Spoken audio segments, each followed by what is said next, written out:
السلام علیکم ناظرین حضرات، چینل کو ابھی سبسکرائب نہیں کیا ہے تو چینل کو سبسکرائب کر لیجئے، ساتھ میں بیل آئیکن ضرور دبا دیجئے تاکہ آنے والی ویڈیو کی نوٹیفیکیشن آپ کو ملتی رہے۔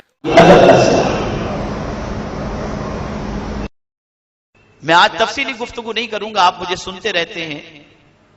اس لیے کہ ہمیں علامہ سبطین حیدر صاحب مدث اللہ العالی سے بھی کچھ دیر دعائیہ کلمات سننے ہیں۔ آپ ادب کے حوالے سے دیکھیں، حضرت عثمان غنی رضی اللہ تعالی عنہ مقام حدیبیہ پر اللہ کے رسول صلی اللہ تعالی علیہ وسلم تشریف فرما ہے، اور حضرت عثمان غنی رضی اللہ تعالی عنہ کو ان کے پاس بھیجتے ہیں، مکہ مکرمہ بھیجتے ہیں، احرام کی حالت میں ہیں۔ حضرت عثمان غنی رضی اللہ تعالی عنہ پہنچے اور کفار قریش کے ساتھ انہوں نے گفتگو جاری رکھی، اور اس گفتگو کے دوران جب کفار قریش نے یہ کہا کہ اے عثمان، ہم تمہیں عمرہ کرنے نہیں تو رسول اعظم صلی اللہ علیہ وسلم کو عمرہ کرنے نہیں دیں گے، اگر تم چاہو تو عمرہ کر سکتے ہو۔ لیکن حضرت عثمان غنی رضی اللہ تعالیٰ عنہ نے کہا،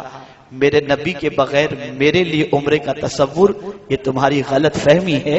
میرے لیے سب سے بڑی چیز یہ ہے کہ اپنے آقا کریم سے پہلے میں کوئی کام نہ کروں، میرے آقا عمرہ نہ کریں اور میں یہاں سے طواف کعبہ کر کے اور عمرہ کر کے لوٹ جاؤں، یہ مجھے گوارا نہیں ہے۔ اللہ اکبر۔ صحابہ آپس میں سوچ رہے تھے کہ عثمان غنی کو گولڈن چانس شاید مل گیا ہوگا، وہ عمرہ کر چکے ہوں گے، لیکن جب وہ پلٹ کر کے آئے، اللہ کے رسول صلی اللہ تعالی علیہ وسلم کے صحابہ نے جب حضرت عثمان ذوالنورین رضی اللہ تعالیٰ عنہ سے پوچھا کہ آپ نے عمرہ کیا، کہا میرے آقا کے بغیر میں عمرہ کیسے کر سکتا ہوں، اور ان کے غیاب کے اندر رسول اعظم صلی اللہ علیہ وسلم نے جو بیعت لی، اللہ اکبر، ید اللہ فوق ایدیہم کہہ کر عثمان غنی کے ہاتھ کو اپنا ہاتھ کہہ کر اللہ اکبر، مصطفیٰ جان رحمت صلی اللہ علیہ وسلم نے اپنے ادب کا صلہ ایسا عطا فرمایا کہ اتنا تاریخ، اتنا اونچا مقام تاریخ کے اندر حضرت عثمان غنی رضی اللہ تعالیٰ عنہ کے علاوہ کسی کو نظر نہیں آتا۔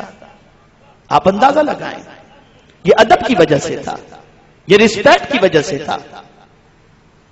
میرے پیارے آقا صلی اللہ تعالی علیہ وسلم کے پیارے دیوانوں، آج ادب ہی کو نکالا جا رہا ہے۔ یہ میلاد مصطفیٰ صلی اللہ علیہ وسلم کی محفل جو منعقد کی جاتی ہے، یہ سلام با قیام جو پیش کیا جاتا ہے، اس کی وجہ کیا ہے؟ اس کی سب سے بڑی وجہ یہ ہے کہ ہم آقا کریم صلی اللہ علیہ وسلم میں ادب کا نذرانہ پیش کریں اور رسول اعظم صلی اللہ علیہ وسلم کی محبت کا ثبوت پیش کر کے ادب بجا لا کر اپنے آقا کریم صلی اللہ تعالی علیہ وسلم کی بارگاہ سے خیرات حاصل کریں۔ آئیے میں آپ کو بتاؤں، حضرت ابو محذورہ رضی اللہ تعالی عنہ صحابی رسول ہیں، اللہ کے پیارے حبیب صلی اللہ تعالی علیہ وسلم نے ایک مرتبہ ان کے بال کو پکڑ لیا تھا۔ آپ جانتے ہیں ان کے بال اتنے دراز تھے جو پیر تک آتے تھے، زمین تک آتے تھے، انہوں نے وہ بال کبھی نہیں کٹوائے۔ جب ان سے پوچھا گیا کہ آپ کے بال اتنے دراز ہیں، آپ نے کیوں نہیں ترشوائے، جواب میں ارشاد فرماتے ہیں، جن بالوں کو دست مصطفیٰ لگ گئے میں نہیں چاہتا کہ اس پر کینچی چلاؤں۔ یہ ادب تھا، یہ ادب بارگاہ رسالت مآب صلی اللہ علیہ وسلم تھا۔ حضرت امام مالک رضی اللہ تعالیٰ عنہ کی زندگی پاک کا جائزہ لیں۔ حضرت امام مالک تبع تابعین میں سے ہیں، سینکڑوں تابعین کی کم و بیش 900 تابعین کے پاس انہوں نے علم حاصل کیا ہے۔ 1,00,000 سے زائد حدیثیں انہوں نے اپنے ہاتھوں سے لکھی ہیں، اور سب سے پہلے حدیث کی کتاب انہی کی ہے۔ لیکن آپ جانتے ہیں کوئی رات ایسی نہیں تھی جس رات میں حضور کی زیارت سے وہ محروم رہے ہوں۔ اتنا اونچا مقام، ہر رات رسول اعظم صلی اللہ علیہ وسلم کے دیدار سے وہ مالا مال ہوتے۔ لیکن جب حضرت امام مالک رضی اللہ تعالی عنہ سے کوئی حاضر ہوتا حدیث سننے کے لیے تو حضرت امام مالک رضی اللہ تعالی عنہ نے ایک تخت بنایا تھا، اور اس تخت پر اسی وقت بیٹھتے جب حدیث سنانی ہوتی، اور جب آتا کوئی اور مسئلہ پوچھتا تو مسئلہ بتا دیتے، لیکن کوئی حدیث سننا چاہتا تو اس کے لیے آپ اہتمام فرماتے، غسل کرتے، نیا لباس زیب تن کرتے، اچھا لباس زیب تن کرتے، عطر لگاتے، سرما لگاتے، اگر اس زمانے میں جو وہاں پر رواج تھا اس کے حساب سے خوشبو جلاتے، اور جلانے کے بعد نہایت اہتمام کے ساتھ مسند پر بیٹھتے، تخت پر بیٹھتے، اور پھر میرے آقا صلی اللہ علیہ وسلم کی حدیث سناتے۔ جب ان سے کوئی پوچھتا کہ اتنا اہتمام کیوں کرتے ہیں تو جواب میں ارشاد فرماتے، بات چھوٹے کی نہیں ہے، بات میرے مصطفیٰ کی ہے، تو جتنی شان والے وہ ہیں اسی شان کے مطابق ان کے ادب و احترام کو بجا لاتے ہوئے ان کے اقوال کو پیش کرنا چاہیے۔ یہ ادب تھا۔ یہی حضرت امام مالک رضی اللہ تعالیٰ عنہ ہیں، حدیث کا درس دے رہے تھے، اور حضرت امام مالک رضی اللہ تعالیٰ عنہ کو 16 مرتبہ بچھو نے ڈنک مارا، لیکن نہ کروٹ آپ نے بدلی، نہ آپ نے اپنی نشست میں کوئی تبدیلی کی، بلکہ ویسے ہی بیٹھے رہے۔ محفل کے اختتام پر ایک شاگرد نے کہا، حضور میں نے وہ منظر دیکھا ہے، آپ کو بچھو نے کئی مرتبہ ڈنک مارا، تو آپ نے نہ درس روکا نہ آپ نے اپنی نشست بدلی، تو حضور آپ کو تکلیف نہیں ہو رہی ہے؟ ارشاد فرماتے ہیں کہ میرے ضمیر نے یہ اجازت نہ دی کہ مصطفیٰ پیارے صلی اللہ تعالی علیہ وسلم کے درس کو روک کر میں اپنی فکر کروں، اس لیے میں نے آداب رسالت مآب صلی اللہ علیہ وسلم کو بجا لاتے ہوئے ان کے اقوال کا بھی میں نے احترام کیا، اور رسول اعظم صلی اللہ علیہ وسلم کی محبت میں نے اس تکلیف کو برداشت کر لی۔ یہ سچویشن زندگی بھر مدینے کے اندر حضرت امام مالک رضی اللہ تعالی عنہ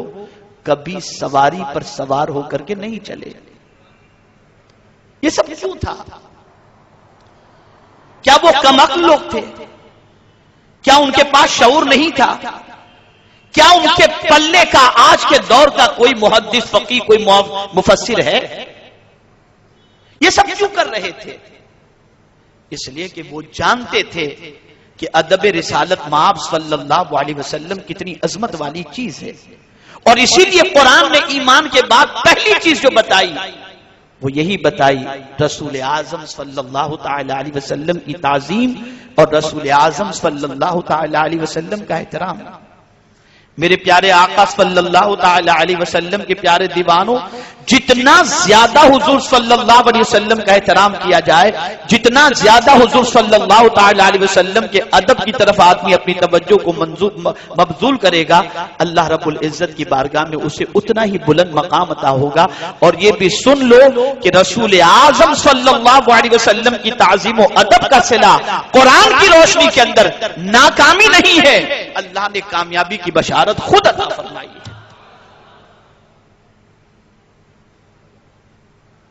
میرے پیارے آقا صلی اللہ تعالی علیہ وسلم کے پیارے دیوانوں، رسول اعظم صلی اللہ علیہ وسلم کی تلوار کو ایک صحابی کبھی بغیر وضو چھوئے ہی نہیں، یہ کہتے ہوئے کہ یہ تلوار عام تلوار نہیں، مصطفیٰ جان رحمت صلی اللہ علیہ وسلم کی تلوار۔ اب آپ بتائیے، یہ صحابی رسول کی کیفیت ہے، اور یہی وجہ تھی ان کی کامیابی، ان کی کامرانی کی سب سے بڑی وجہ یہی تھی۔ آج اسی ادب، اسی رسپیکٹ کو نکالا جا رہا ہے۔ دنیا میں اگر آپ دیکھیں تو میرے پیارے آقا صلی اللہ تعالی علیہ وسلم کے پیارے دیوانوں، رسپیکٹ کرنے والوں کو، ادب کرنے والوں کو اللہ عزت دیتا ہے، مقام دیتا ہے، اور جو ادب نہیں بجا لاتے ان کو اللہ رب العزت عزت عطا نہیں فرماتا۔ ہمارا دین ادب کی تعلیم دیتا ہے، رسپیکٹ کی تعلیم دیتا ہے، اور ادب میں اللہ رب العزت کے پیارے حبیب صلی اللہ تعالی علیہ وسلم سے بڑھ کر کوئی ایسا انسان نہیں جس کا ادب اتنا بجا لایا جائے جتنا محمد عربی صلی اللہ علیہ وسلم کا بجا لانا چاہیے۔ اعلی حضرت عظیم البرکت امام عشق و محبت نے اسی لیے تو کہا تھا کہ جب میری قبر کو کھودی جائے تو میں